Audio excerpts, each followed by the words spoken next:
जय बोलो दत्त स्वरूप श्री गणपति सच्चिदानंद स्वामी जी की जय। महादिव्य क्षेत्रమైనటువంటి ఈ పిఠాపురం క్షేత్రంలో పురుహూతిక అమ్మవారు వెలసి ఉండి కుక్కుటేశ్వర స్వామి మనల్ని అనుగ్రహిస్తూ ఉన్న ఈ క్షేత్రంలో శ్రీపాద శ్రీవల్లభ స్వామి వారు అవతరించిన ఈ పుణ్యక్షేత్రంలో ఈరోజు మనం సాక్షాత్తు దత్తప్రభువులు శ్రీ స్వామిజీ వారి ద్వారా పాదగయ రాగసాగర అనే ఒక అనుగ్రహంతో అనుగ్రహించబడ్డాం.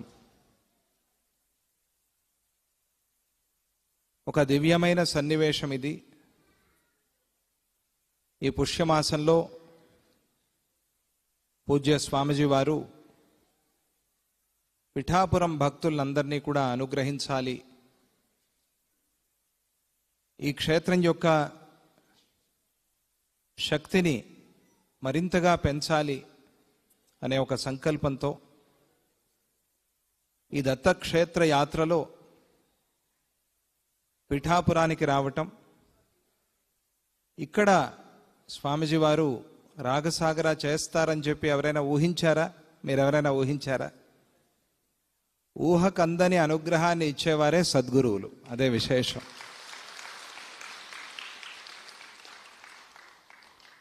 మేము కూడా వింటే బాగుంటుంది, మా ఊర్లో కూడా స్వామిజీ వారు రాగసాగరతో అనుగ్రహిస్తే బాగుంటుంది అని అందరూ అనుకున్నారు. కానీ స్వామిజీ వారు ఇక్కడ ఆ కార్యక్రమాన్ని జరిపిస్తారా అనే సందేహం కూడా మనస్సులో ఉంది. ఎంతో పెద్ద పెద్ద సభల్లో స్వామిజీ వారు దేశ విదేశాల్లో ఈ రాగసాగరంతో అనుగ్రహించారు. అటువంటిది మన పిఠాపురంలో అనుగ్రహిస్తారా అనేటువంటి సందేహానికి తావు వద్దు అని చెప్పి స్వామిజీ వారు ఈరోజు పాదగయ రాగసాగరం, గయాక్షేత్రం మనకందరికీ తెలిసినట్టుగా ఫల్గుని నదీ తీరంలో పితృదేవతల్ని స్మరిస్తే పితృదోషాల్ని పరిహారం చేసి ఉత్తమ గతిని అనుగ్రహించేటువంటి క్షేత్రం.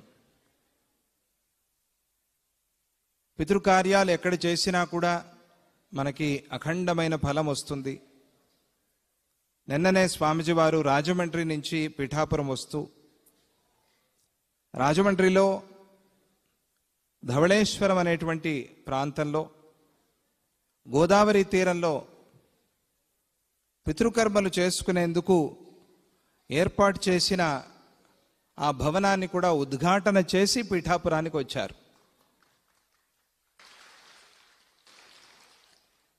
ఏమిటి కారణము అనంటే, ఎప్పుడూ స్వామిజీ వారు చెప్తారు, పితృకర్మని మర్చిపోకూడదు, సత్కర్మలు ఎప్పటికీ మర్చిపోకూడదు. మనం చాలామంది ఆ రోజు అమ్మా నాన్నని గుర్తు చేసుకుని ఎవరికైనా అన్నం పెడితే సరిపోతుంది అని అనుకుంటారు. అన్నం పెట్టడం మంచిదే, ఆ రోజు మాత్రమే కాదు, ఎప్పుడూ పెట్టాల్సిందే. అన్నదానం అనేది ఎప్పుడూ ప్రత్యేకమే. కానీ ప్రతి సంవత్సరము వచ్చేటువంటి ఆబ్దీకం ఆ రోజు మాత్రం శాస్త్రం ఎలాగైతే చెప్పిందో అలా మన చేతనైనంత కర్మ చేస్తే పితృదోషాలన్నీ పరిహారమై పితృదేవతల అనుగ్రహం చేసేవారికి మాత్రమే కాకుండా వారి వంశానికి కూడా కలుగుతుంది. అందువల్ల పితృకర్మ అనేది ఎప్పుడు మీరు మానుకోవద్దు అని స్వామిజీ చెప్తూ ఉంటారు.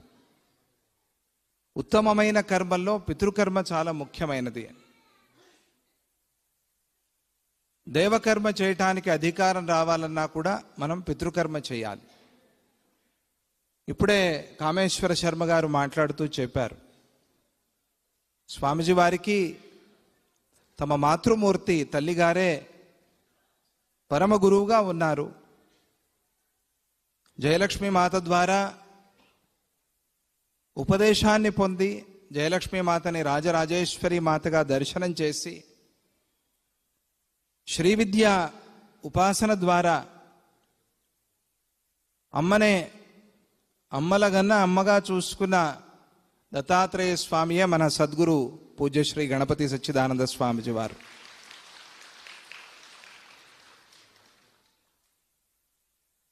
వేదంలో మనం వింటూ ఉంటాం, మాతృదేవో భవ, పితృదేవో భవ, ఆచార్య దేవో భవ, నాకు రాదు మీరు చెప్పాలి, అతిథి దేవో భవ. ఈ 4 మాటలు మనం వింటూ ఉంటాం. లోకంలో మనకి చెప్తారు 4 మంచి మాటలు చెప్పండి అని. ఆ 4 మంచి మాటలు ఏవో తెలుసా అండి? ఇవే ఆ 4 మంచి మాటలు. 4 మంచి మాటలు చెప్పండి, వింటాం కదా ఎవరైనా ఇంటికి వస్తే. మాతృదేవో భవ, పితృదేవో భవ, ఆచార్య దేవో భవ, అతిథి దేవో భవ. ఇవి 4 మంచి మాటలు కాకుండా ఇంకో 4 మంచి మాటలు కూడా వేదం చెప్పింది. సత్యం వద, ధర్మం చర. 4 మాటలు, సత్యం వద, ధర్మం చర, 4. ఈ 4 మంచి మాటలు మనం గుర్తుపెట్టుకుంటే చాలు. కానీ అదేమి దౌర్భాగ్యమో తెలీదు, మంచివన్నీ తొందరగా మర్చిపోతూ ఉంటాం మనం. అది మనలో ఉన్న ప్రత్యేకత. మనిషి మరిచిపోవటంలో సిద్ధహస్తుడు, అవునా కాదా? ఏది మరిచిపోకూడదో దాన్నే మరిచిపోతూ ఉంటాడు, ఏది మరిచిపోవాలో దాన్నే గుర్తు చేసుకుంటూ ఉంటాడు మనిషి. ఇది ప్రత్యేకత, మనిషిలో ఉండేటువంటి సూపర్ క్వాలిటీ. అందువల్ల ఇలా మరిచిపోరాదు అని మనకు గుర్తు చేసేందుకే స్వామిజీ వారు దత్తక్షేత్ర యాత్ర చేస్తూ ఉన్నారు. ఎందుకు చేస్తున్నారు? గుర్తు చేసేందుకు. గురువు అంటే ఎవరు? గుర్తు చేసేవాడు గురువు, గురి చూపేవాడు గురువు, అంతే కదా. గుకారస్త్వంధకార స్యాత్ రుకారస్తన్నిరోధక అంధకార వినాశిత్వాత్ గురురిత్యభిధీయతే. గురుగీత అందరూ చదవాలి, జీవిత చరిత్ర అందరూ తప్పనిసరిగా చదవాలి. అప్పుడే మన గురుభక్తి అనేది పెరుగుతుంది, గురు మహిమ అనేది తెలుస్తుంది, గురువుకి మరింత దగ్గర అవుతాం, మనం గురు కీర్తిని పంచుకోగలుగుతాం.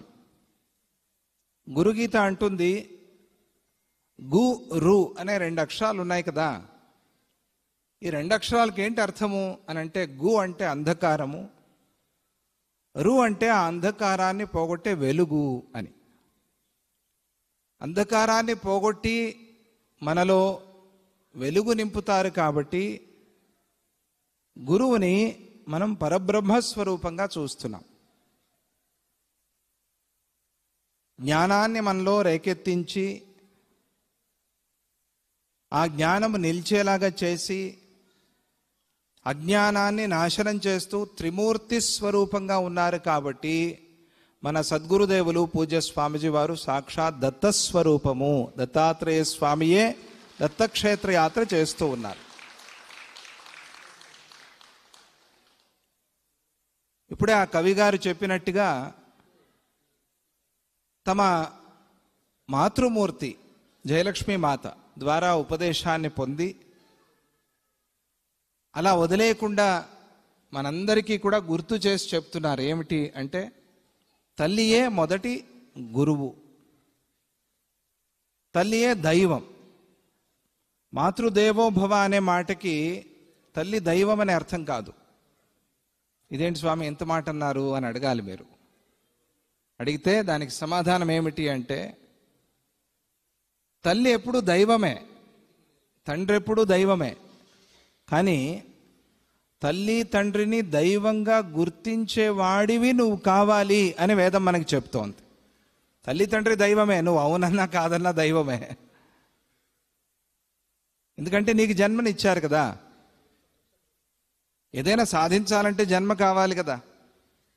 లేకపోతే హిందీలో చెప్పినట్టుగా భటక్తే రహితే హే, ఎక్కడో గాల్లో తిరుగుతూ ఉంటాం, ఎలా ఉంటామో తెలియదు. ఈ జన్మ, ఈ ఒక శరీరం, ఈ భూమి మీద, ఈ కర్మభూమి మీద, అందులోనూ ఈ భారతదేశంలో, ఈ పుణ్యభూమిలో పుట్టే అవకాశం వచ్చింది అంటే తల్లిదండ్రి వల్లే కదా. ఏమండి, అవునా కదా? తల్లిదండ్రి కోసం ఒక చప్పట్లు కొట్టండి ఒకసారి, నా కోసం కాదు.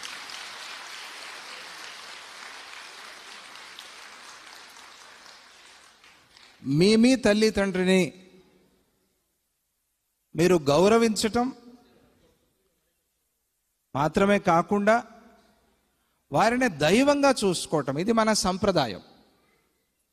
ఏముందండి, వాళ్ళు పెళ్లి చేసుకున్నారు, వాళ్ళ స్వార్థము, ఆ స్వార్థంతో మనం పుట్టాము అని ఎప్పటికీ అనుకోవద్దు. అది నీకు అనవసరం. వారు స్వార్థమో నిస్వార్థమో ఎందుకు వివాహం చేసుకున్నారో అవన్నీ నీకు అనవసరం. నీకు వారు నిమిత్తం. అందువల్ల మాతృదేవో భవ, పితృదేవో భవ, ఇది మనకి గుర్తు చేస్తూ స్వామీజీ వారు సంచారం చేస్తున్నారు. ఆచార్య దేవో భవ, ఆచరించి చూపెడుతూ ఉన్నారు. అంధకారాన్ని పోగొడుతున్నారు, చీకటి పోగొడుతున్నారు అని చెప్పుకున్నాం కదా. ఎలా పోగొడుతున్నారు అని అంటే, స్వామీజీ వారి భజన ఒకటి ఉంది, దత్తమాశ్రయే సద్గురు ఉత్తమం. అందులో స్వామీజీ వారు ఒక మాట చెప్తారు, సాధు సంగమ క్షేమదాయకం బోధితాగమ స్తోమ వైభవం దత్తమాశ్రయే సద్గురు ఉత్తమం. చాలా చక్కటి కీర్తన. ఎలా మనల్ని అనుగ్రహిస్తారు, ఉద్ధరిస్తారు గురువులు అని అంటే, సాధు సంగమ క్షేమదాయకం. క్షేమం అంటే భగవద్గీతలో భగవంతుడు చెప్పినట్టుగా, అనన్యాశ్చింతయంతో మాం ఏ జనా పర్యుపాసతే, చెప్పండి అందరూ, తేషాం నిత్యాభియుక్తానాం యోగక్షేమం వహామ్యహం. అనన్యమైన భక్తి పెట్టుకో. అనన్యమైన భక్తి అంటే ఏమిటి? కదిలిపోనటువంటి భక్తి. ఎలా ఉండాలి భక్తి అంటే? కదలకుండా ఉండటం అంటే ఎలా? కొండలాగా ఉండాలి. అచలా భక్తి అంటారు. అనన్య భక్తి అంటే అచలా భక్తి. అచలం అంటే మనం వింటూ ఉంటాం, వెంకటాచలం, అరుణాచలం వింటున్నామా లేదా? అక్కడ అచల అనే మాట వినిపిస్తుంది కదా. అచల అంటే ఏమిటి? కొండ. దేవుళ్ళందరూ కొండల మీద ఉంటారా లేదా? ఎందుకుంటారు కొండల మీద? బాగా చల్లగా గాలి వీస్తూ ఉంటుంది. అది కూడా ఒక కారణం. ప్రకృతి అంటే బాగా ఇష్టం దేవతలకి. చెట్లు పుట్టలు ఇవన్నీ బాగా ఇష్టపడతారు గురువులు దేవతలు అందరూ కూడా. కానీ మనకు తెలుపుతున్నారు, ఈ శరీరం అంతా భూమి, ఈ శరీరం అంతా దేవాలయం. ఎన్నోసార్లు చెప్పారు స్వామీజీ వారు. ఇక్కడ పీఠాపురం ప్రతిష్టలో కూడా చెప్పారు, దేహం అంటే దేవాలయము అని. ఈ దేవాలయంలోనే భగవంతుడు ఉన్నాడు అని భావన చేయాలి అని ఎన్నోసార్లు చెప్పారు. ఈ దేవాలయంలో లేదా ఈ భూమి లాంటి ఈ శరీరంలో పైన ఈ బుద్ధి ఉందే, ఇది కొండకి సంకేతం. కొండ, ఇది కొండ. అందుకనే మనం పిల్లల్ని నా బంగారు కొండ అనేది. పిల్లలు ఏం పిలుస్తారు ముద్దాడేటప్పుడు? నా బంగారు కొండ అంటే బంగారం సంపాదించి పెడతాడనే రాబోయే రోజుల్లో. అది కూడా ఒక కారణం ఉండొచ్చు, సంపాదన కూడా పిల్లలకు కావాలి కదా, ధర్మ మార్గంలో సంపాదించరా అని. కానీ అభిప్రాయం కాదు. బంగారము లాంటి భగవంతుణ్ణి వెతుక్కునే కొండ అని అభిప్రాయం దానికి. బంగారం ఎవరు మన జీవితంలో? గురువే, భగవంతుడే. ఆ బంగారాన్ని వెతుక్కునే కొండవికారా అని అభిప్రాయం. మన భాషలో కూడా ఎంత గొప్పతనం ఉంది చూడండి. కొండ. ఒక భక్తుడికి స్వామీజీ వారు కొండ అని పేరు పెట్టారు. ఊరికే పెట్టలా, అందరూ నవ్వుకున్నారు తెలియక. కొంతమంది తర్వాత తెలుసుకున్నారు, కొండ అని పిలిచారు స్వామీజీ అని. లావుగా ఉండేవాడు, లావుగా ఉన్నాడు కాబట్టి కొండ అని. బండ అని పిలవాలి కానీ కొండ అని ఎందుకు పిలిచారండి? లావుగా ఉంటే బండ అని కదా పిలవాలి, పిలుస్తారు కదా, బండ, బండ బుద్ధి. అలా పిలవలేదే స్వామీజీ, కొండ అని పిలిచారు. ఎందుకు పిలిచారో తెలుసా? ఆయన ఒక్కసారి అలా భజన కూర్చుంటే 24 గంటలు భజన చేస్తూనే ఉండేవాడు. అందుకనే పిలిచారు స్వామీజీ కొండ అని, ఊరికే పిలవల. ఎంత పాడినా ఆ మనిషికి తృప్తే ఉండేది కాదు. మనం చిన్నప్పుడు చూసాం, పాడుతూనే ఉండేవాడు. ఎలా పాడేవాడంటే, స్వామీజీ వచ్చి కూర్చుని నేల మీద 1-2 గంటలు ఆయన పాడే పాటలు వినేవారు. అంత భక్తిగా పాడేవాడు, నిజం. ఆ తరువాత ఆయనకు ఆయాసం వస్తుందని, నాయనా చాలరా నేను విన్నాను అనేవారు. మా చిన్నప్పుడు చూసాం ఇది. అంటే కొండ అంటే అచలం, కదలకుండా ఉంటుంది. వెంకటాచలము, అరుణాచలం అని చెప్పుకున్నాం కదా, వేదాచలము, శేషాచలము, వృషభాచలము అని వింటున్నాం కదా, కదలకుండా ఉంటుంది అని. అచలా భక్తి, కొండలాగా కదలకుండా ఉంటే గనక నీ భక్తి, అప్పుడు ఇదిగో ఇలా పీఠాపురానికి వచ్చి మనల్ని అనుగ్రహించినట్టుగా ఎప్పుడు మనతోనే ఉంటారు గురువులు. అది అచలా భక్తి. దాన్నే ఇంకొక భాషలో అనన్య భక్తి అని కూడా పిలవవచ్చు. అనన్య భక్తి అంటే ఇతరత్ర మనస్సు ఎక్కడికి పోకుండా, నా అనన్య, అన్యము కానటువంటి భక్తి. అన్యం అంటే ఏమిటి? అది కాకుండా వేరేది అన్యం, అంతే కదా. అన్యులు అంటామే మనం తెలుగులో. అది కానిది అనన్యం. అంటే ఏకభక్తిర్ విశిష్యతే అని. ఏకభక్తి, ఒకే భక్తి. ఇది గుర్రం కదా, తన మార్గాన్ని తను చూసుకుంటూ వెళ్తూ ఉంటుంది. అలా ఆ ప్రకారంగా మనకు కూడా ఏకభక్తి అలా ఉన్నప్పుడు, అనన్యాశ్చింతయంతో మాం ఏ జనా పర్యుపాసతే, అప్పుడు భక్తి సామాన్య భక్తి ఉపాసనా భక్తిగా మారుతుంది. ఉపాసన అంటే నిరంతరంగా అదే మంత్రము, అదే ధ్యాస, అదే ధ్యానము, వేరే చింతన లేకుండా నిరంతరంగా అందులో మునిగిపోయి ఉండటం. ఒకవేళ మరిచిపోయామనుకోండి, ఏదైనా వ్యవహారంలో పడి విపరీతమైన బాధపడిపోవటం మనసులో, అయ్యో మరిచిపోయానే అని. లేవంగానే అయ్యో నేను ఇంతసేపు నిద్రపోయి భగవంతుడిని స్మరించకపోయానే అని బాధపడటం, పర్యుపాసతే. అలా ఎవరైతే పూర్తిగా మనస్సునే లగ్నం చేసి ఉన్నారో, తేషాం నిత్యాభియుక్తానాం, వాళ్ళని అభియుక్తులు అని పిలిచాడు భగవంతుడు. అభియుక్త అంటే అదే యోగం, అంతే, ఇంకేమి లేదు, అదే యోగం. నిరంతర స్మరణే యోగం. నిరంతర స్మరణ. ఎవరు ఎంత గట్టిగా ప్రార్థన చేసుకున్నారో ఇంత పెద్ద యాత్ర చేస్తున్నారు స్వామీజీ వారు కదా.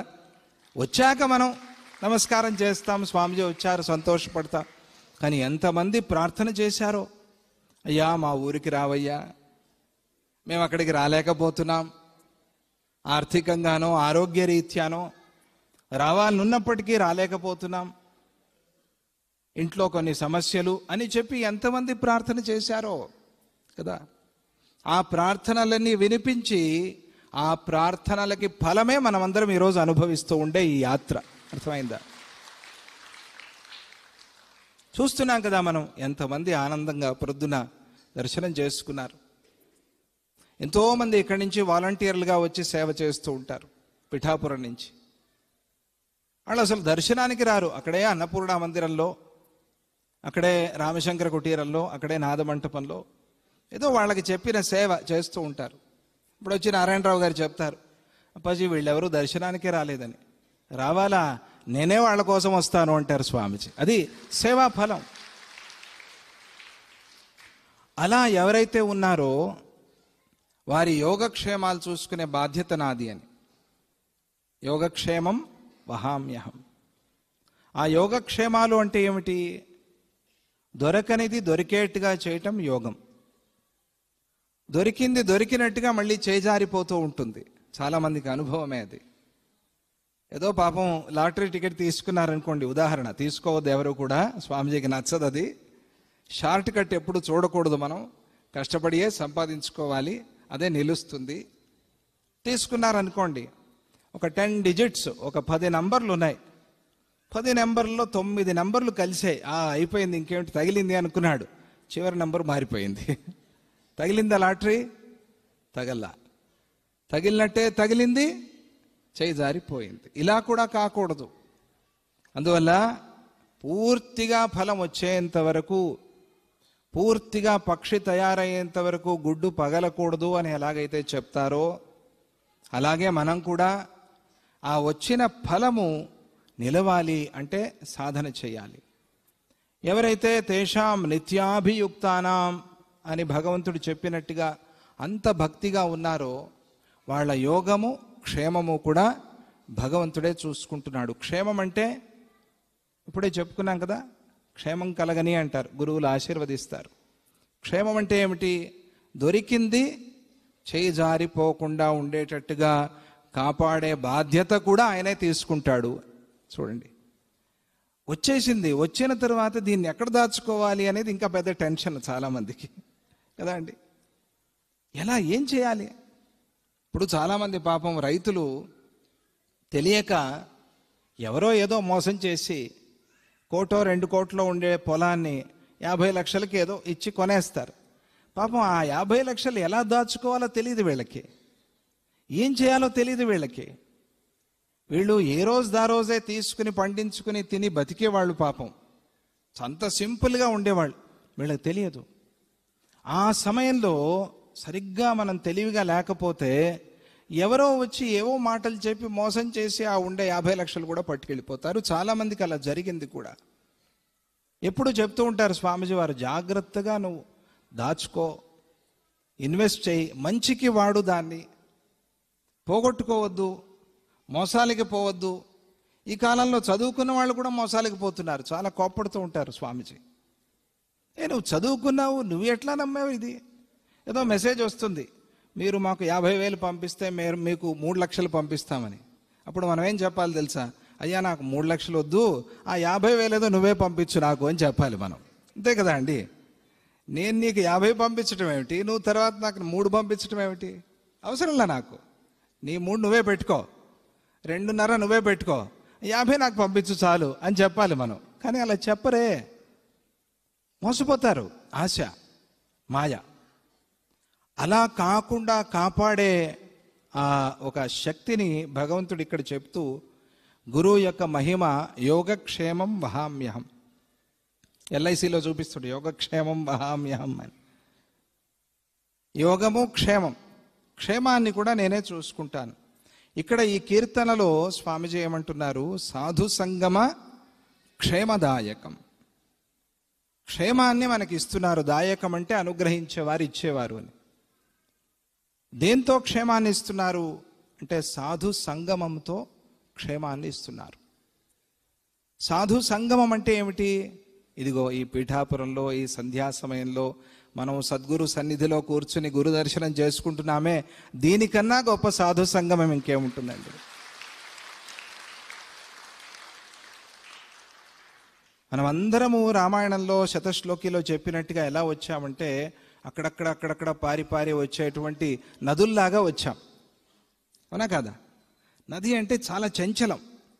నది అని ఎందుకన్నామంటే నది చాలా చంచలం. అలా వెళ్ళదు కదా నది. ఒకే లైన్లో వెళ్తుందా అండి నది? కాలువలాగా వెళ్ళదు. నది ఎలా వెళ్తుంది? అలా అలా అలా అలా మెలికలు తిరుగుతూ వెళ్తుంది, డ్యాన్స్ చేసుకుంటూ వెళ్తుంది. అలా మనం నదుల్లాగా పారుకుంటూ ఎక్కడికి వచ్చాము? సద్గురు అనే సముద్రంలో కలవటానికి వచ్చాం. అవునా కదా? అన్ని గుణాలు అలా అలా అలా అలా వచ్చి సముద్రంలో నదులు చేరినట్టుగా శ్రీరామచంద్రుల్లో చేరుతున్నాయట. ఇది రామాయణంలో రాముణ్ణి వర్ణించి చెప్పిన మాట.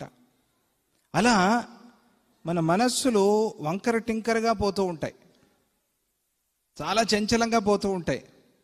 పోన్లే, కానీ అలా పోయిన ఆ మనస్సు యొక్క ప్రవాహం, ఆ మనస్సు అనే నది, ఆ మనస్సు అనే జలం ఎక్కడికి పోయి చేరాలి అని అంటే గురువు అనే సముద్రంలోకి చేరింది అంటే దానికి సార్థకత. అవునా కదా? దాన్నే జీవనది అని పిలుస్తారు. ఏ నది పోయి సముద్రంలో కలుస్తుందో దానికి జీవనది అని పేరు.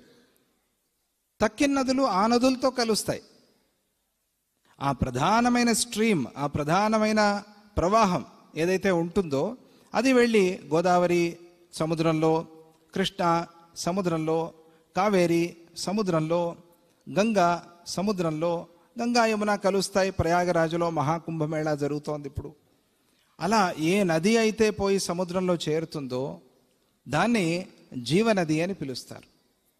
అలాగే మన జీవనది, ఈ జీవుడనే నది ఎక్కడ చేరాలి అంటే సమస్త కళ్యాణ గుణాలకి సముద్రంలాగా ఉండే సద్గురువులో పోయి చేరాలి. అదే సార్థకత.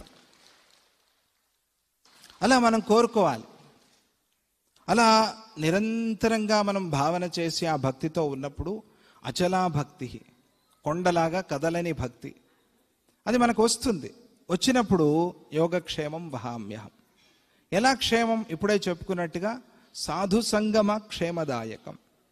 సంస్కృతము చాలా చమత్కారమైన భాష. భగవద్గీత ఎలాగో నేర్చుకుంటున్నారు, కొంచెం సంస్కృతం కూడా నేర్చుకోండి. భయపడద్దు, బాధపడద్దు, తిట్టుకోవద్దు. సంస్కృతాన్ని చాలామంది తిట్టుకుంటూ ఉంటారు పాపం, కష్టమైన భాష. లేదు, తెలుగు మాట్లాడుతున్నామా లేదా? ఏమండి, సులభంగానే వచ్చిందా లేదా? కష్టపడ్డారా? తెలుగుకి తల్లి సంస్కృతమే కదా. ఏమండి, బిడ్డ ఇంత తేలిగ్గా ఉంటే తల్లి ఇంకెంత తేలిగ్గా ఉండాలి? సంస్కృతం ఇంకా తేలిగ్గా ఉంటుంది. భయపడద్దు, కొంచెమైనా నేర్చుకోండి. ఎలా నేర్చుకోవాలి అని ఇప్పుడేం కూర్చొని మేము రామః రామో రామః చదవాలా అని మీరు అడుగుతారు. కష్టపడక్కర్లేదు. గీతా స్వరప్రస్తారము అని వ్యాఖ్యానం ఇచ్చారు స్వామీజీ. తీసుకోండి ఆ పుస్తకం. అది 3 భాగాలుగా చాలా పెద్దగా ఉంది, భయపడతారేమో. అందుకనే లఘు వ్యాఖ్య ఇచ్చారు భగవద్గీతకి, లఘు వ్యాఖ్య. ఆ లఘు వ్యాఖ్య తీసుకోండి భగవద్గీత చదివిన వాళ్ళు. ఏమండి, మనం సనాతన ధర్మం హిందువులం అని చెప్పుకుంటున్నాం కదా. మరి ఆ హిందువులు తప్పనిసరిగా చదవవలసిన గ్రంథము భగవద్గీత కదా. హిందువులు మాత్రమే కాదు, సమస్త మానవాళి చదవవలసిన ఏకైక సనాతన ధర్మ గ్రంథం ఏదైనా ఉంది అంటే అది భగవద్గీత, అందులో సందేహమే లేదు. కానీ వారికి వారి గ్రంథాలు ఉన్నాయి కాబట్టి దీన్ని చిన్న చూపు చూస్తారు, తర్వాత రోజుల్లో తెలుసుకుంటారు దీని మహిమ. ఇప్పుడు ఎంత ప్రచారం చేస్తున్నారు భగవద్గీత గురించి స్వామీజీ. ఎందుకని? కంకణం కట్టుకుని అందరూ భగవద్గీత నేర్చుకోండి, కంఠస్థం చేయండి, స్వయంగా గోల్డ్ మెడల్ ఇస్తూ గిఫ్ట్ అని ఒక ట్రస్ట్ కూడా తయారు చేసి, గీతా ఇంటర్నేషనల్ ట్రస్ట్ అని. ఎందుకని? ఆ భగవద్గీత గనక మనకి దొరికిందంటే, ఆ భగవద్గీత గనక మనకి అర్థమైందంటే సమస్తము సిద్ధించినట్టే. గీత ఒకవేళ కంఠస్థం అయితే ఇంకా ఏ శాస్త్రం అక్కర్లా. గీత తెలియలేదు, గీత అర్థం కాలేదు, అప్పుడు కూడా ఏ శాస్త్రమో అక్కర్లా. ఎందుకంటే ఏ శాస్త్రం అర్థం కాదు. గీత అర్థమైతే అన్ని శాస్త్రాలు అర్థమవుతాయి, అన్ని విషయాలు అర్థమవుతాయి. అలా భగవంతుడు చెప్పాడు. అందువల్ల అటువంటి ఆ సద్గ్రంథాన్ని మనకు అందించి, సత్సంగాలు మనతో చేయిస్తూ, సేవలు మనతో చేయిస్తూ, ఎలా కర్మ ప్రక్షాళన అవ్వాలి అని నిరంతరంగా ఆలోచన చేస్తూ, ఏదో ఆ చేసిన కర్మ ఇక్కడే తుడిచేసుకుని, ఇక్కడే కడిగేసుకుని, ఈ కర్మలన్నీ ఇక్కడే దులిపేసుకుని, మళ్ళీ ఇటువంటి దుఃఖాలు లేకుండా నా భక్తులు ఎలా సుఖంగా సంతోషంగా ఉంటారు అని ఆలోచన చేసి స్వామీజీ వారు నిరంతరంగా మనల్ని సాధు సంగమ క్షేమదాయకం, సాధు సంగమం అనేటువంటి క్షేమం, సాధు సంగమంతో క్షేమమని మాత్రమే కాదు, సాధు సంగమమే క్షేమం అంతే. స్వామీజీ వచ్చారు ఏమిచ్చారు కాదు, స్వామీజీ రావటమే లాభం అంతే, ఇంకేముందండి? అంతే కదా. ఏమండి, మీరు గురువుగారి దగ్గరికి వెళ్ళారు, ఏం పొందారు అని అడిగారట. ఒక శిష్యుడు చెప్పాట తెలివిగా, నేనేం పొందాను అనటం కన్నా ఏం పోగొట్టుకున్నాను అని చెప్పగలనండి అన్నట్ట. ఇదేంటండి ఇలా అంటున్నారు, గురువు దగ్గరికి వెళ్ళి ఎవరైనా పోగొట్టుకుంటారా అంటే, అవునండి, మా దుర్గుణాలు పోగొట్టుకున్నాము, మేమేవో చెడు అలవాట్లో ఉన్నాం, దుర్వ్యసనాలు, వాటిని పోగొట్టుకున్నాము, కామాన్ని పోగొట్టుకున్నాము, క్రోధాన్ని పోగొట్టుకున్నాము, లోభ మోహ మద మాత్సర్యాల్ని పోగొట్టుకున్నాము, ఇంకేం పోగొట్టుకోవాలి, ఇంకేం పొందాలి అని అడిగాట. అర్థమైందా? అంటే ఎప్పుడు పొందటమే కాదు, ఎప్పుడు తీసుకోవడం మాత్రమే కాదు, త్యాగం కూడా తెలియాలి. ముఖ్యం కదా, అదే ముఖ్యం కదా. ఎందుకు సంపాదించేది? త్యాగం కోసమే కదా. ఆ త్యాగమే లేనప్పుడు సంపాదన ఎందుకు కదా అండి? స్వార్థం అయిపోతుంది అప్పుడు, దానికి ఆ సంపాదనకు అర్థం లేకుండా అయిపోతుంది. అందువల్ల ఈ యాత్రలో స్వామీజీ వారు చెప్తూ ఉన్నట్టుగా, ఇంతకుముందు ఎన్నోసార్లు ఎన్నో సంవత్సరాలు మనకి చెప్తూ ఉన్నట్టుగా, మనం మన చుట్టుపక్కల ఉండే సమాజాన్ని గమనిస్తూ మన వంతు సేవ మనం ఏం చేయగలం అని చూస్తూ ఉండాలి. పశు ప్రాణుల విషయంలో కావచ్చు, పక్షుల విషయంలో కావచ్చు, మనుష్యుల విషయంలో కావచ్చు, దేవాలయాల విషయంలో కావచ్చు, సామాజికంగా కావచ్చు, ధార్మికంగా కావచ్చు, ఆధ్యాత్మికంగా కావచ్చు. మన వంతు సేవ మనం చేస్తూ ఉన్నప్పుడే మనకి పరిపూర్ణమైన గురుకృప అనేది కలుగుతుంది. అదే సాధు సంగమ క్షేమదాయకం. ఆ క్షేమాన్ని ఇచ్చిన తర్వాత బోధితాగమ స్తోమ వైభవం. అప్పుడు మనకి చాలా అవసరమైన జీవితానికి ముఖ్యమైన జ్ఞానాన్ని ప్రసాదిస్తారు. పాత్ర తయారు కావాలి కదా అండి. గురు సన్నిధిలో పాత్ర తయారవుతుంది, మనస్సు అనే పాత్ర తయారవుతుంది. పాత్ర బాగలేకపోతే పాత్రలో పాలు పోసారనుకోండి, ఏమవుతుందండి? ఏమైందండి? పాలు ఏమవుతాయి? మీరెవరు పాలు, టీ, కాఫీలు ఏమి లేవా పిఠాపురంలో? ఉన్నాయి కదా. మరి చెప్పండి, పాత్ర బాగలేకుండా పాలు పోస్తే ఏమవుతాయి? అంతే. మన జీవితం కూడా అంతే. ఈ జీవితంలో మనస్సు అనే పాత్ర బాగలేదనుకోండి, అందులో ఏదైనా పోశారనుకోండి, విరిగిపోతాయి, అంటే నిలవదు. అందువల్ల ఏం చేస్తారు స్వామీజీ అని అంటే, ముందు పాత్రత ఇస్తారు. విద్యా దదాతి వినయం, వినయాద్ యాతి పాత్రతాం, పాత్రత్వాద్ ధనం ఆప్నోతి, ధనాద్ ధర్మం తత సుఖం. ఇది వరుస శాస్త్రంలో చెప్పింది. ప్రొద్దున అంత రాగసాగర 1:30 అయింది. అయినా స్వామీజీ వారు వచ్చి ఇక్కడ కూర్చున్నారు. అందరికీ ఆశ్చర్యం, అందరూ చెప్తున్నారు, చుట్టూ ఉండే వాళ్ళందరూ కూడా, ఇప్పటికే బాగా ఆలస్యం అయిపోయింది, అప్పాజీ భిక్షకు వెళదామని. వెంటనే అందరూ లేచేశారు. అందరికీ ఒకేసారి వచ్చేయాలి, అందరికీ ఒకేసారి రక్ష ఇచ్చేయాలి అని అందరికీ ఆశ. ఎక్కడ లోపలికి వెళ్ళిపోతారేమో. ఆ కంగారులో ఏం చేశాం? గట్టి గట్టిగా అరుచుకున్నాం, ఒకళ్ళ మీద ఒకళ్ళు పడ్డాం. పిల్లలు, వయస్సు అయిన వాళ్ళు, గర్భిణీ స్త్రీలు అనేది కూడా చూడకుండా అలా అలా అలా అందరూ లేచేసి ఏదో అయిపోతుంది అన్నట్టు. అది నచ్చదు గురువుకి, స్వామీజీ వారికి అసలే నచ్చదు. ముందు వినయంగా ఉండాలి గురు సన్నిధిలో మనం. అదే విద్య. లేకపోతే ఏం విద్య? ఎందుకు కంగారు? నువ్వు ఒకవేళ వెనకాల నించున్నావు అనుకో, అందరూ వెళ్ళనివ్వండి, నేను తర్వాత చూస్తానని. ఎంత విచిత్రం, ఎన్నిసార్లు జరిగిందో మీకు చెప్పనా? ఆ వెనకెవరో నించున్న ఆ ముసలమ్మని పిలిచి ముందు రక్షించారు స్వామీజీ. ఏం విచిత్రం అండి ఇది! ముందు వచ్చి తోసుకుంటూ వచ్చి నించున్నారే, వాళ్ళకి దొరకలా. అప్పాజీ అప్పాజీ అంటున్నా, వాడు మొహం కూడా చూడాలి, అటువైపు చూస్తున్నారు. ఎందుకు? మనం లేము, వినయంగా లేము. ముందు నేర్చుకోవాల్సింది అది కదా. జీవితంలో మనకు కావాల్సింది క్రమశిక్షణ కదా. కంగారు ఉంటుంది, లేదని చెప్పలా. ఎందుకట్లా కంగారు పడి వచ్చారంటే, అమ్మో వెళ్ళిపోతారేమో, దొరకదేమో అని. అక్కర్లా, ఇస్తారు తప్పకుండా, అందరికీ అనుగ్రహం కలుగుతుంది. ఇక్కడికి రావాలనుకుని రాలేక ఇంట్లో కూర్చుని పాపం మూలుగుతూ ఉంటారే ముసలమ్మ, ఆమె కూడా అనుగ్రహం కలిగినప్పుడు ఇక్కడికి వచ్చిన వాళ్ళకి అనుగ్రహం కలగదా అండి? కలగదా చెప్పండి? అందువల్ల వినయం, ఆ వినయంతో పాత్రత అనేది వస్తుంది. హాయిగా ఇట్లా కూర్చున్నాం మనం, స్వామీజీ సన్నిధిలో సత్సంగం చేస్తున్నాం. ఇలా ప్రతిరోజు రావాలి. పిఠాపురంలో ఉండే భక్తులు, చుట్టుపక్కల ఉండే భక్తులు, ఏమి సామాన్యమైన క్షేత్రమా అండి స్వామీజీ మనకిచ్చింది? బయట నుంచి వచ్చిన వాళ్ళు చూసి ఆశ్చర్యపోతున్నారు, ఎంత అద్భుతంగా ఉంది ఈ ఆశ్రమం అని. దీన్ని ఎట్లా ఉపయోగించుకోవాలి? చుట్టుపక్కల ఉండేవాళ్ళు రావాలి, రోజు భజన చేయాలి, కాగడహారతి పాడాలి. దత్తాత్రేయ స్వామి సన్నిధిలో దత్తుడు అవతరించిన క్షేత్రం ఇది. స్వామీజీ వారు 16 షోడశ దత్తక్షేత్రాలు, నవనాథ క్షేత్రాలు అని సంకల్పం చేసి ఆ క్షేత్రాలు అయిపోయాయి నిర్మాణం. అయినా కూడా పిఠాపురం, గాణగాపురం 2 ముఖ్యమైన కళ్ళ లాంటివి దత్త పరంపరలో, అవధూత దత్తపీఠంలో పిఠాపురం, గాణగాపురం. ఇక్కడ ఇంత క్షేత్రాన్ని, ఎంత సుందరమైన ఆలయం, వచ్చి కాసేపు అట్లా కూర్చుని దత్తా దత్తా దత్తా దత్తా దత్త దీపం ఏదో భజన హాయిగా పాడి ఆనందించి సంతోషంగా కాగడార్తి చూసుకుని వెళ్తే ఎంత బాగుంటుంది. ఈరోజు వచ్చినట్టుగానే భక్తులు రావాలి క్షేత్రానికి.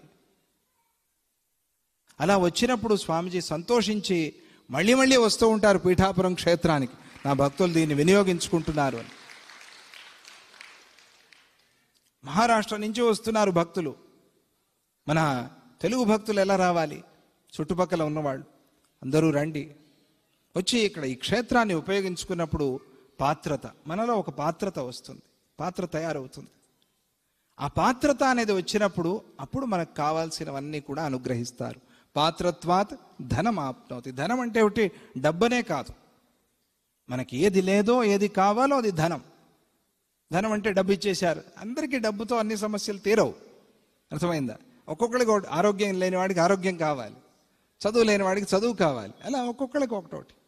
ఎవరికి ఏది కావాలో ఏది లేదో దాన్ని అనుగ్రహిస్తారు. అప్పుడు అది దొరికిన తర్వాత ఏం చేయాలి? ధనాధర్మం, దాంతో నువ్వు ధర్మం చేయాలి. అదే స్వామిజీ వారు ఎప్పుడు చెప్పేది, సేవ చేయండి, అన్నదానం చేయండి. ఒక పిడికెడు బియ్యం తీసి పెట్టండి ప్రతిరోజు ఇంట్లో. దత్తభిక్ష అంటారు దాన్ని.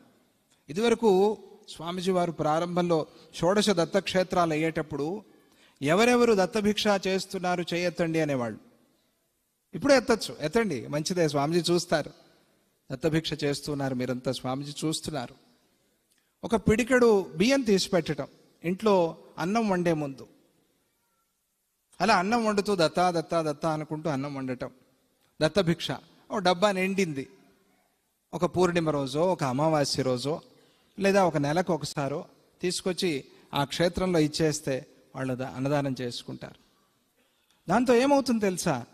నువ్వు ఆ రోజు ఏ ప్రార్థన చేసుకున్నావో, ఆ రోజు నువ్వు ఏ కష్టం పోవాలి అని అనుకున్నావో, ఇక్కడ అన్నదానమై ప్రసాదం అందరికీ పంచినప్పుడు నీకు తెలియకుండానే ఆ కష్టం నీకు పరిహారం అవుతుంది అని స్వామిజీ వారు చెప్పారు.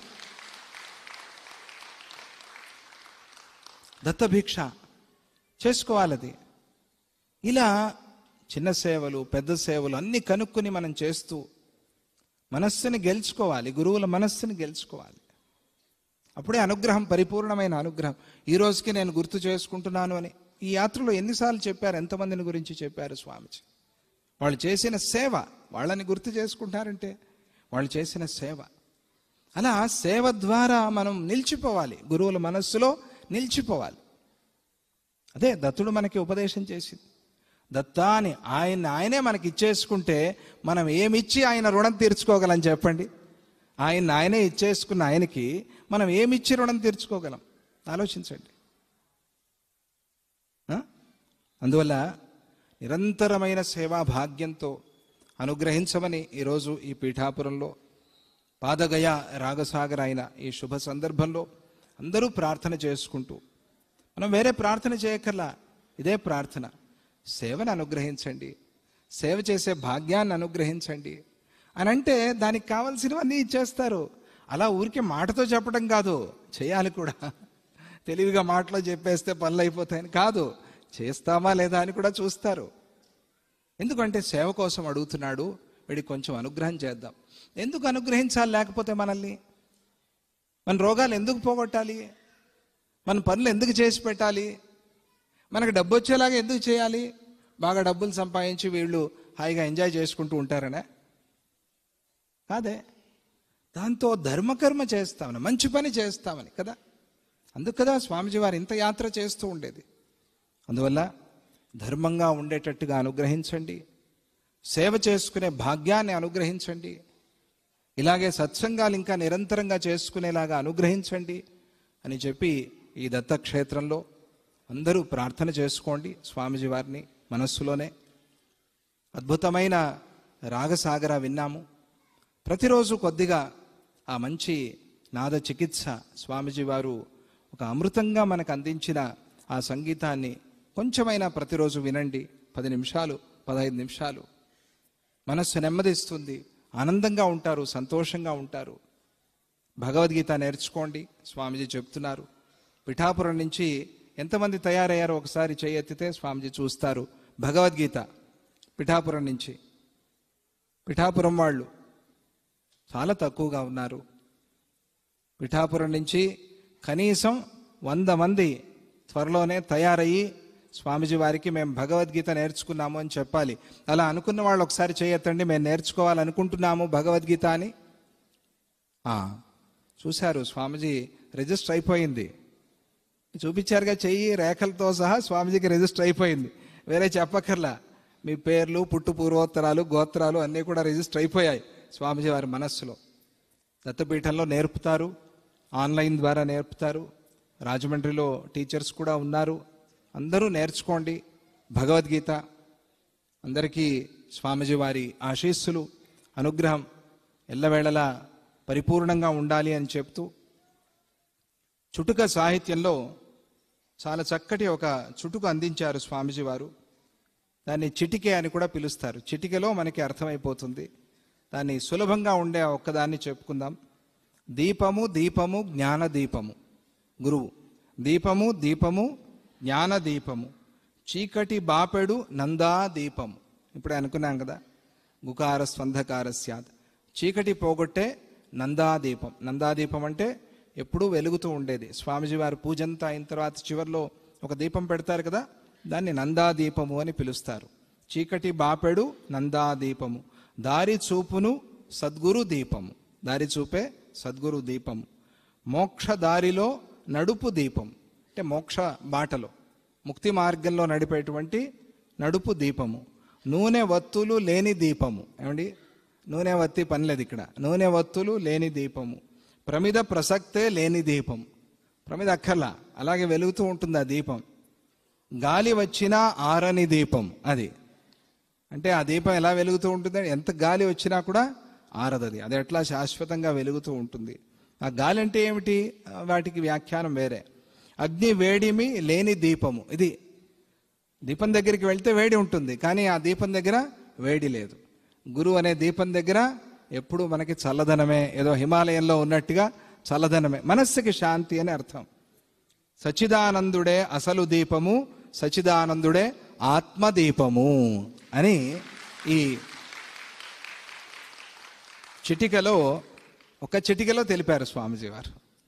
ఇటువంటి సులభమైన సాహిత్యాన్ని మనకు అందించారు. అందరూ ఆ చిటిక సాహిత్యం కూడా చదవండి, భగవద్గీత కూడా సులభంగా అర్థమవుతుంది అని చెప్తూ, ఇప్పుడు పూజ్యశ్రీ స్వామిజీ వారి దత్తవాణిని మనం అందరము కూడా శ్రవణం చేద్దాం. జై గురుదత్త, శ్రీ గురుదత్త. జై బలో సద్గురునాథ మహారాజ్ కీ జై.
వీరహనుమానికి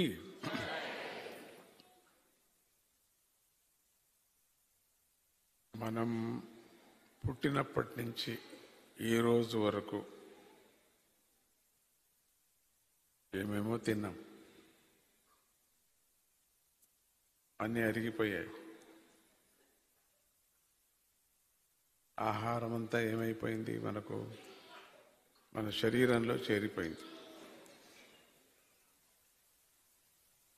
ఆహారం అయిపోయింది, శరీరం అయిపోతుంది,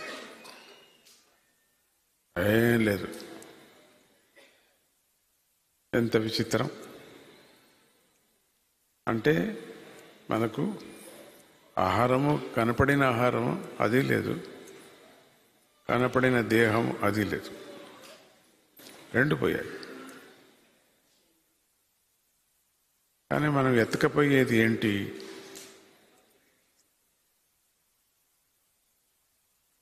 ఈ దేనికి మరణం లేదు? మన ఆత్మకు మరణం లేదు. అదేం తమాషి, అది తిందు, నీళ్లు తాగదు. అది ఎట్లా ఉంది? గాలిలో తేలుతూ ఉంది.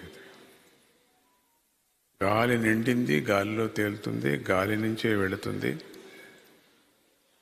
గాలిలోనూ చేరుకుపోతుంది.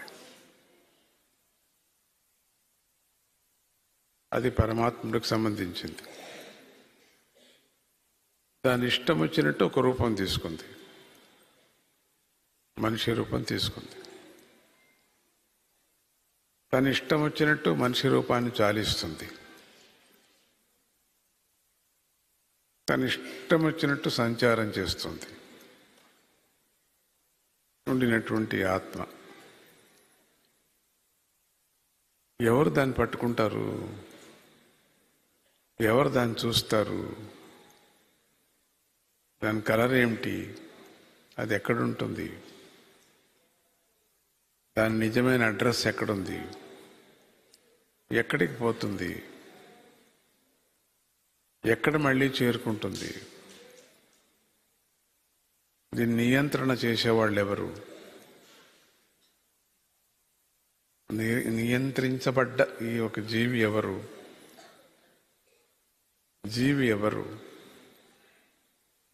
ఎందుకు విచిత్రమైన పాత్రలు తీసుకుంటుంది, విచిత్రమైన ఆకారాలు తీసుకుంటుంది, ఎక్కడెక్కడో పుడుతుంది, ఎవరి పొట్టలోనే పుడుతుంది,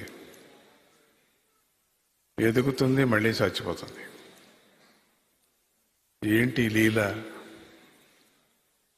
మళ్ళీ ఎక్కడో పుడుతుంది, కుక్క పొట్టలో పుడుతుంది, కోడి పొట్టలో పుడుతుంది, పంది పెట్టలో పొట్టలో పుడుతుంది, చచ్చిపోతుంది. ఏమంటుకుంటుంది దీనికి? ఎక్కడ అంటుకొని వెళుతుంది? ఎప్పుడు విదిలించుకుంటుంది? దీని అర్థం ఏమిటి? దీన్ని చెప్పేవాళ్ళు ఎవరు? చూసిన వాళ్ళు ఎవరు? దీన్ని అనుభవించిన వారు, అనుభవించే వాళ్ళు ఎవరు? ఎక్కడ చేరుకుంటుంది? ఈ అన్ని జీవరాశులు ఎక్కడ చేరుతున్నాయి? మళ్ళీ ఎందుకు ప్రయాణిస్తున్నాయి? నిరంతర ప్రయాణం చేస్తున్నాయి, ఎక్కడ ఆగవు, ఎక్కడ ఒక చోట చేరవు. ఎక్కడ చేరుతున్నాయంటే నిరంతరం ప్రయాణం చేస్తున్నాయి. ఎంతవరకు చేస్తాయి? ఎప్పుడు దీనికి స్టాప్? ఎప్పుడు అంత్యమవుతుంది? ఎవరు అంత్యం చేయగలరు? ఎన్ని ప్రశ్నలు మనకు! ఎవరు వాళ్ళెవరు? అయితే నేనెవరు? ఎందుకు నాకు ఈ బాధ? నేనెందుకు అనుభవించాలా ఈ బాధ? నేనెందుకు ఏడ్చాలా? నేనెందుకు నవ్వాలా? నేనెందుకు కష్టపడుతున్నా?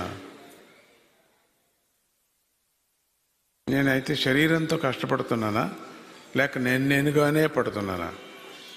మళ్ళీ శరీరం ఎత్తిన తర్వాత మళ్ళీ కష్టాలు వస్తాయా? ఒక్కపారి తొలగిపోతుంది. అయితే శరీరం పోతే చాలామంది అయ్యో ఈ జీవనం బాగలేదు, చచ్చిపోదాం అనుకుంటారు. చచ్చిపోయేది ప్రాసెస్ అనేది క్రమంలో ఉంటుంది ఎప్పుడు. దానికోసం మనం ఎప్పుడు యోచన చేయకూడదు, దాని గురించే మాట్లాడకూడదు. ఎట్లా చచ్చిపోతాం? ఎందుకు? పర్పస్ ఏమిటి? మనం పుట్టిన పర్పస్ ఏమిటి? ఏదో ఒక ఉద్దేశంతో భగవంతుడు మనల్ని ఈ సృష్టించాడు, ఈ పొట్టలో పుట్టేటట్టు చేశాడు, పెరుగుతున్నాం. అయితే మన ఉద్దేశం ఏమిటి, మన గురి ఏమిటి, మనం ఏం చేయాలా? హనుమంతుడికి ఇదే యోచన వచ్చింది సీతమ్మ వారిని ఎత్తికేటప్పుడు.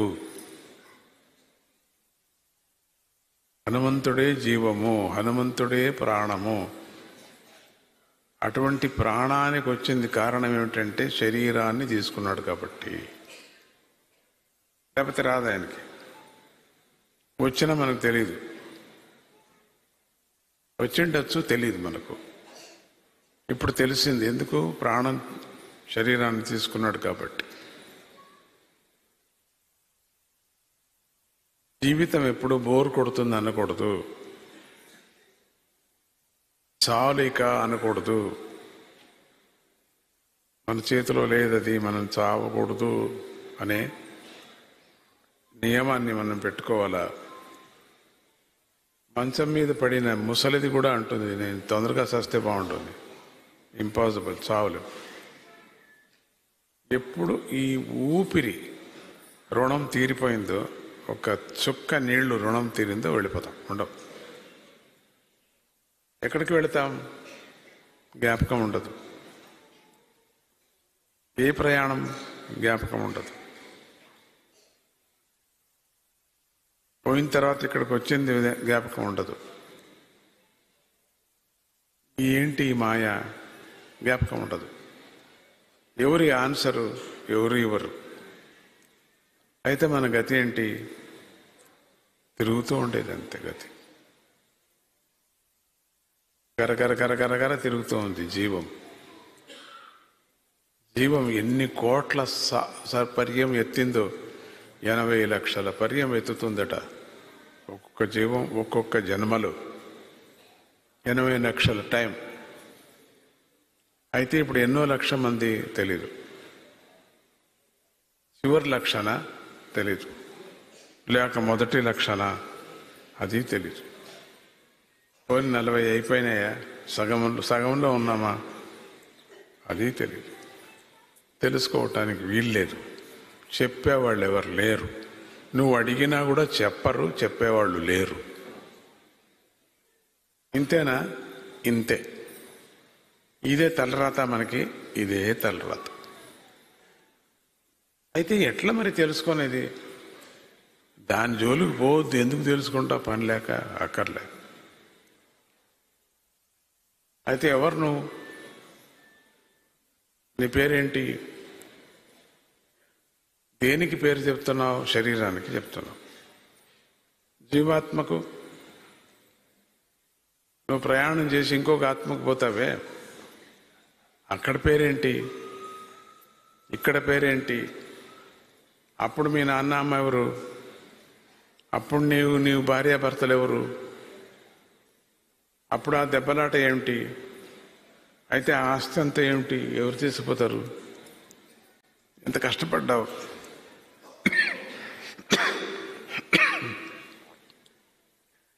ఎక్కడికి వెళుతుంది అది?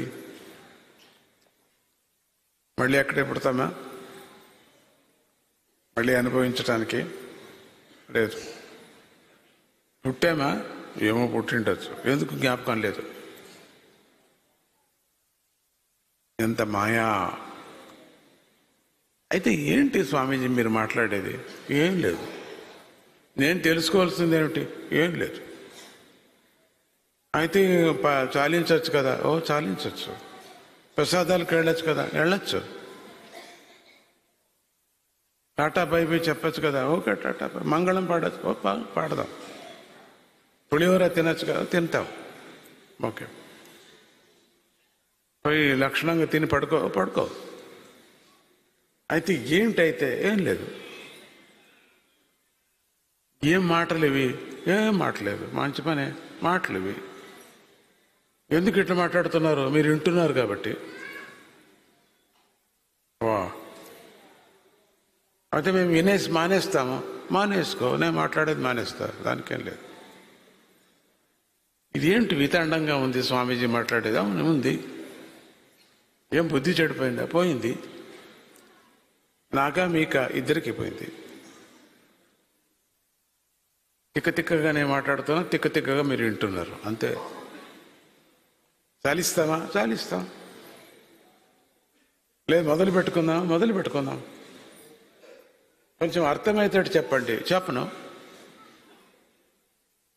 మరి ఎందుకు మీ ముందర కూర్చున్నాం? పని లేక కూర్చున్నాం.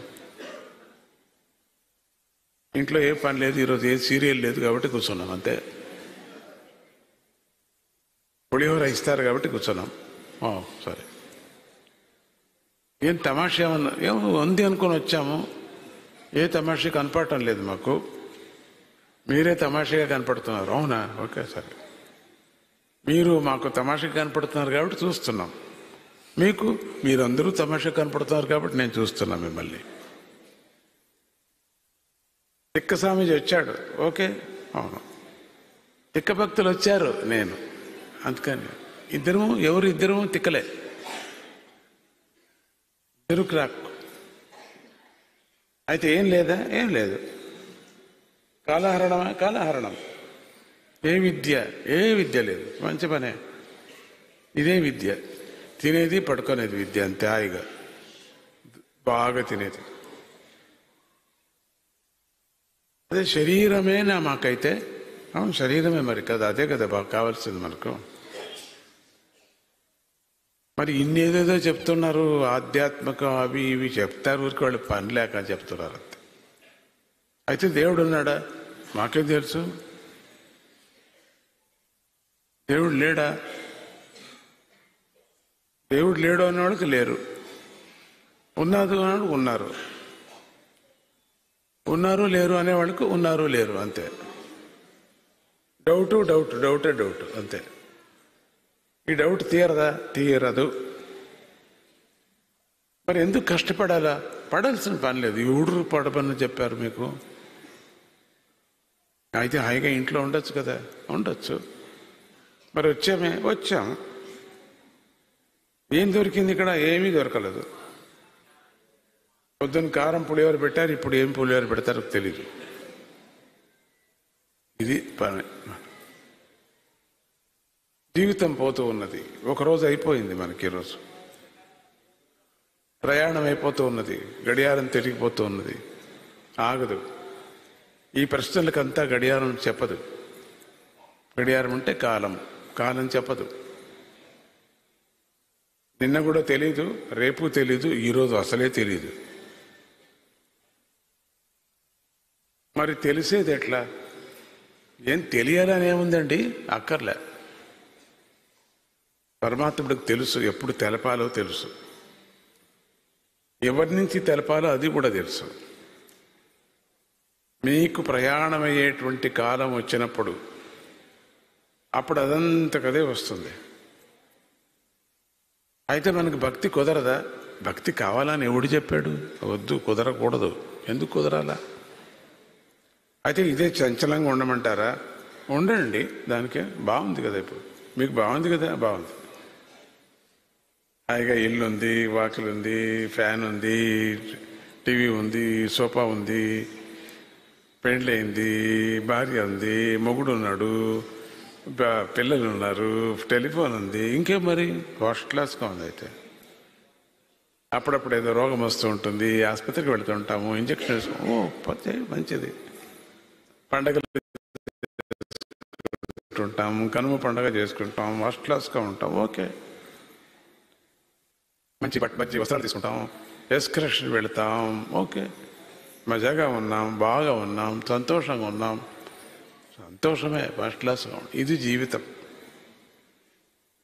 మరి ఎందుకు దేవుడు ఉన్నాడా దేవుడు లేదని పాకలాటం ఎందుకు? పని లేక ఎట్లా పెట్టాడో అట్లా ఉందాం అంతే.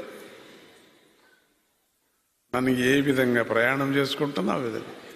బస్సులో పడవలో కూర్చున్నాం, వెళ్ళిపోతుండాలి అంతే. పడవలో బ్యాలెన్స్గా కూర్చున్నాం అంతే. కూర్చోవాలా. బ్యాలెన్స్ లేకపోతే ఏమవుతుంది? పడవ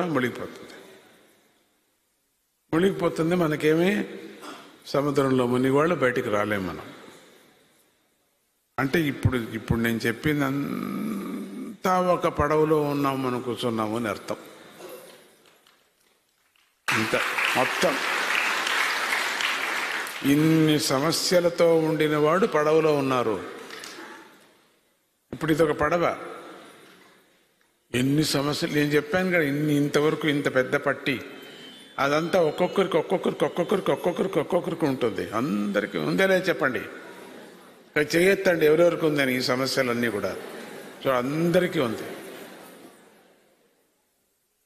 దీన్ని తిక్క సమస్య అంత దీని పేరు. తీర్మానము చేసుకోలేనటువంటి కన్ఫ్యూషన్ సమస్య. ద్వంద్వంగా ఉంది మనస్సు, తిక్కగా ఉంది మనస్సు. మీకు తిక్క ఉందా స్వామీజీ? అవును ఉంది. అయితే మేమంతా వచ్చా, అందుకని తిక్క పంచుతున్నాను, మీకు కూడా పంచుతున్నాను. లేదు స్వామి, ఆల్రెడీ మాకుంది తిక్క. నా జతలో ఇది కొంచెం చేసుకోండి. ప్రాబ్లం. తిక్క అంటే ఏమిటి? పిచ్చిపట్టం కాదు తిక్క అంటే. మనకు ఈ మాయను అర్థము లేకోకుండా ప్రయాణం చేస్తున్నాము. ప్యాసింజర్ అడుగుతారు టికెట్ కోసం, ఎక్కడికి వెళ్తున్నాను? ఏమో తెలీదు. ఎవడరా నేను బోట్లో కూర్చోబెట్టింది? ఏమో తెలీదు. ఈ బోట్ ఎక్కడికి వెళుతుందో అక్కడికి వెళతాను. సరే, లాస్ట్ ఎక్కడ? అక్కడికి వెళతా. ఆ ప్రశ్న మనం అడిగితే మనం అట్లా చెప్తున్నాం. అయితే నీకు ఊరు లేదా? ఊరు లేదు, ఏం లేదు. అదే ఊరు అనేది కాదబా. మరి ఎందుకు అక్కడ దిగుతున్నావు? ఈ బోట్ అక్కడ ఆగుతుంది కాబట్టి దిగుతున్నా. మంచి పని. ఆగిన చోట దిగుతావా? అవునా. ఎక్కడ ఆగిపోతుందో లాస్ట్ అక్కడ దిగిపోతాం. ఏం చేస్తావు తెలీదు. ఎక్కడికి పోతావు? మళ్ళీ బోట్లో వచ్చి కూర్చుంటా. నీకేం తిక్క పట్టిందా? బోట్లో డబ్బులు ఇస్తున్నాను కదా, మీకెందుకు? డబ్బులు తీసుకోండి. ఇప్పుడే ఊరు, ఇది ఎక్కడికి పోతుందో అక్కడికి పోతా. ఇది మన పని.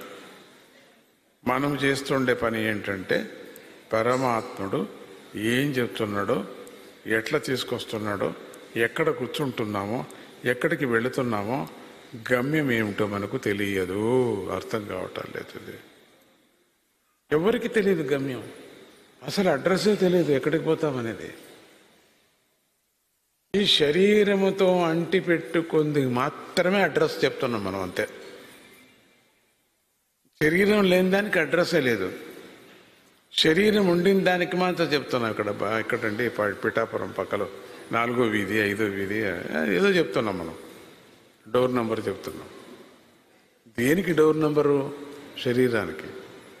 పర్మనెంట్గా ఉందా అది? ఇంకా నెక్స్ట్ మళ్ళీ పిచ్చి క్వశ్చన్స్ మళ్ళీ వేస్తాను నేను మీకు, అందుకని వద్దులే, మళ్ళీ వెనక్కి వెళ్ళిపోవాల్సి వస్తుంది. సో దీనికి మాత్రం అంతే. ఈ శరీరం ఉంది కదా, ఇక్కడ వెళతాము, కూర్చుంటాం, లేస్తాం, పడుకుంటాం, మళ్ళీ వస్తున్నాం. అడ్రస్ ఇంతే. జీవానికి అడ్రస్సే లేదు. నేను రాముడి పని చెయ్యక నేను వాపస్సు వెళ్ళను. అప్పుడు హనుమంతుడు అనుకోడు, ఎందుకు వచ్చాను ఇక్కడికి అనుకుంటాడు. ఎందుకంటే నా పని కాలేదు. ఎందుకు వచ్చాను నేను ఇక్కడ? పని మీద వచ్చా.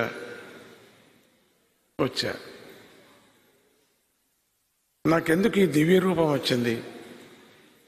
ఎగిరి వచ్చా.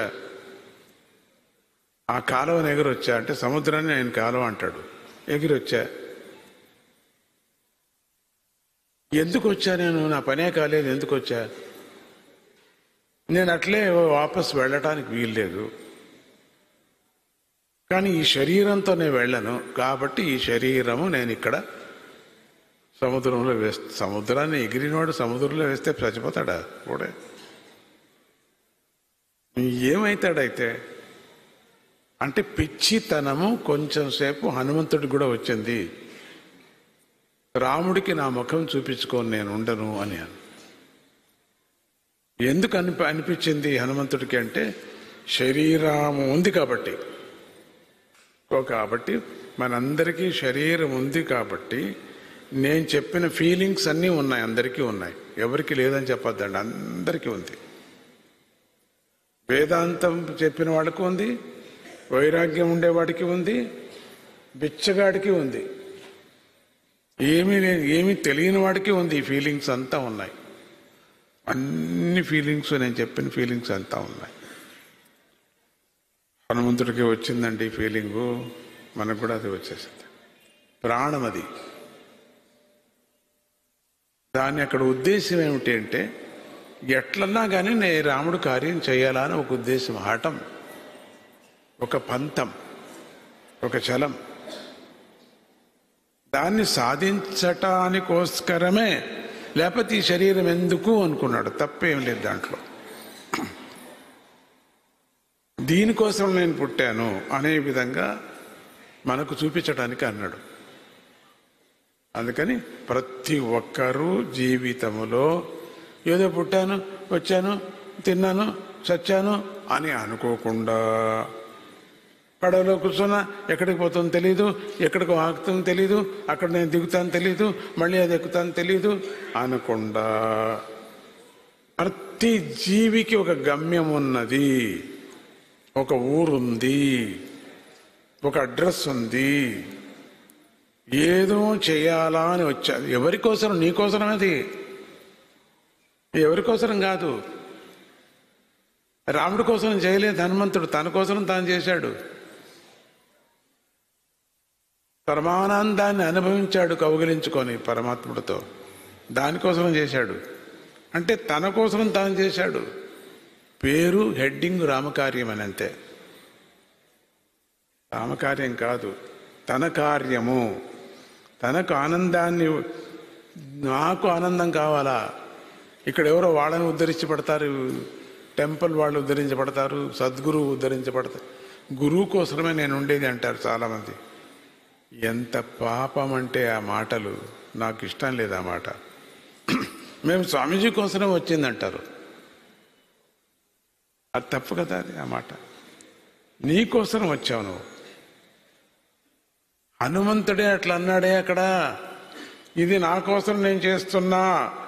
అప్పుడు కనపడింది సీత, అంతవరకు కనపడలే. రామకార్యానికి వచ్చినప్పుడు కనపడనే లేదు సీత. ఎక్కడైనా వెతికి వెతికి వెతికి వెతికి వెతికి నేను నా ఉద్ధరించటానికి, నేను ఆనందపడటానికి, నా పర్పస్ సేవ్ కావటానికి, నేను గెలిచటానికి ఈ శరీరాన్ని తీసుకున్నాను. కాబట్టి ఈ శరీరానికి మర్యాద ఇవ్వాలి. కాబట్టి నా కార్యము సిద్ధి చెయ్యన్నప్పుడు సీత అడ్రస్ తెలిసింది. అంతవరకు తెలియలేదు.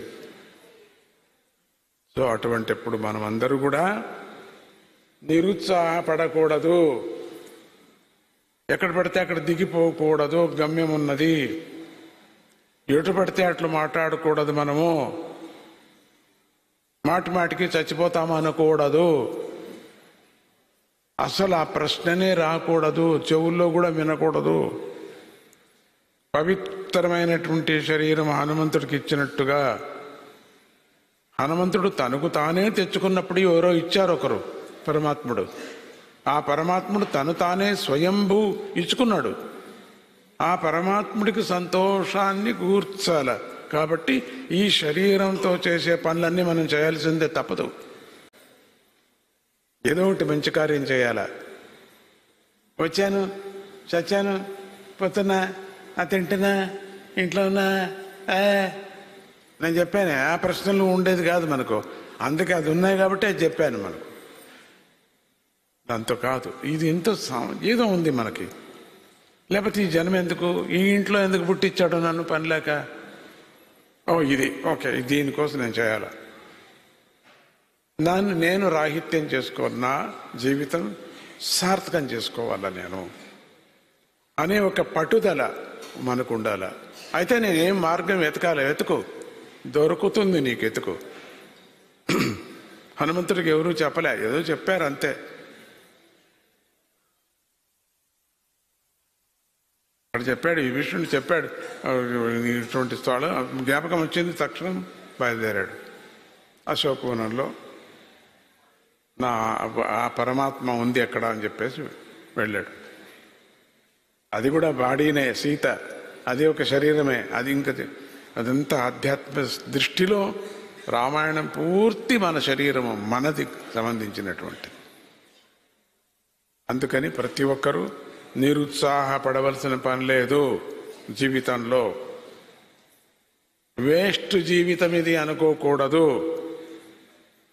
రాంగ్ డిసిషన్స్ తీసుకోకూడదు. మంది కాదది. అది జరగలేదని చెప్పేసి దుఃఖపడకూడదు. ఎందుకంటే రాంగ్ డిసిషన్ తీసుకున్నావు, రాంగ్ స్టెప్ వేసావు, పప్పులో కాలేసావు నువ్వు. ఎవరిని తిట్టితే ఏం ప్రయోజనం? నిన్ను నువ్వే తిట్టుకోవాలి. ఇప్పుడు పప్పులో నువ్వే కాలేసావు, నువ్వే కాలు తీయాలి బయటికి. తీసేవాళ్ళు ఎవరు లేరు. లేకపోతే 2 కాళ్ళు వేసుకొని కాల్చుకొని సావు అంతే. ఎట్లా వేసావో అట్లా తీయాలా, ప్రయత్నం పడాలా. లేక ఆరే వరకు, ఆ పప్పు ఆరే వరకు చావాలి, అక్కడే ఉండాలను. సగం కాలిన కాలుతో బయటికి రావాలా.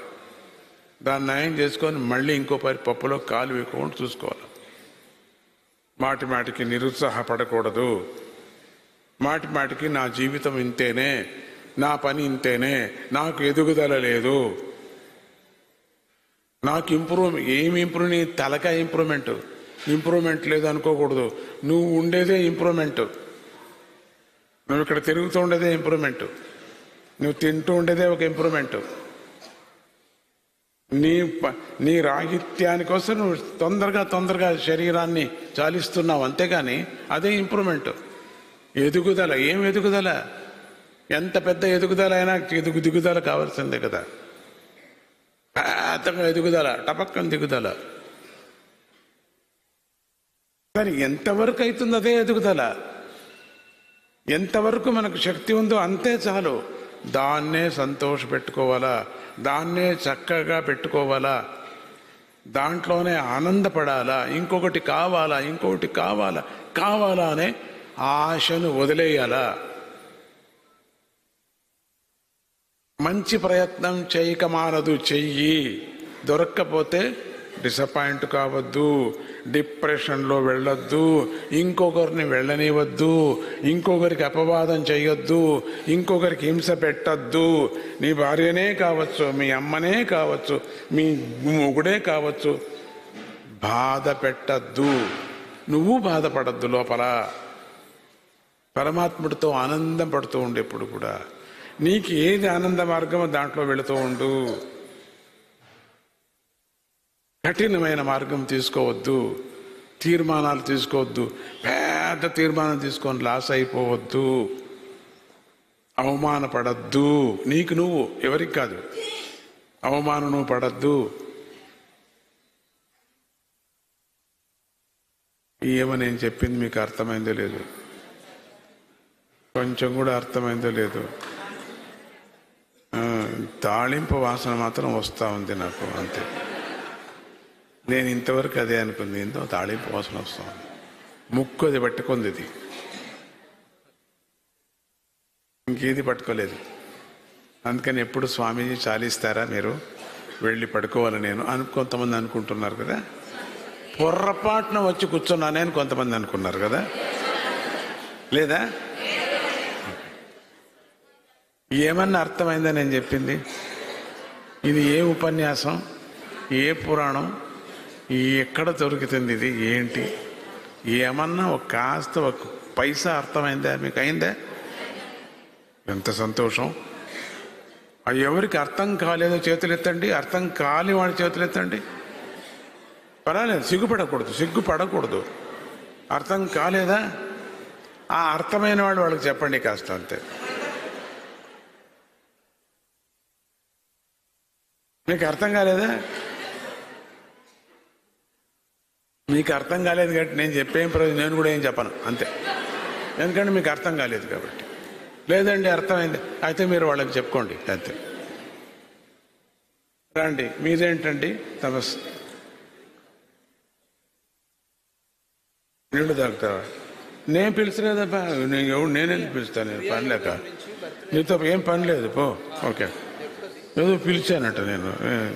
ప్రసాదం అక్కడిస్తారు, నేను ఇక్కడ ఇవ్వను, పో.